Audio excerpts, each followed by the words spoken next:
নবীজি প্রথম হাসরের ময়দানে উঠেই প্রথম যে কথাটা বলবেন, ইয়া আখি জিব্রাইল আইনা উম্মতি।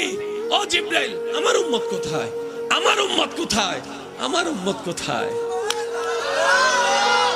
আমি মুস্তাফা আমার উম্মত ছাড়া জান্নাতে যাব না, জান্নাতে যাব না, জান্নাতে যাব।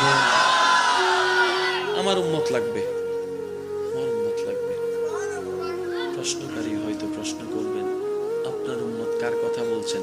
আবু বকর সিদ্দিকের কথা, ওমর ফারুকের কথা, উসমান ও গনির কথা, মৌলা আলীর কথা, মা ফাতিমার কথা, হাসান ও হুসাইনের কথা?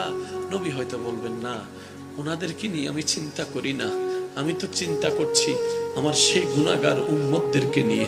আমি তো চিন্তা করছি আমার সেই গুনাহগার উম্মতদেরকে নিয়ে, যাদেরকে আমি সুপারিশ না করলে জান্নাতে যাওয়ার কোনো সুযোগ হবে না। আমি আমার উম্মতের কথা বলছি। এই বলে নবী যাবেন, রব বলবেন, হাবিব, সবার জন্য রেখেছি, আপনার জন্য রেখেছি মকামে মাহমুদ, মকামে মাহমুদ, মকামে মাহমুদ। নবী সেদিন বলবে, আল্লাহ, আমার আসনের দরকার নাই, আমার আসনের দরকার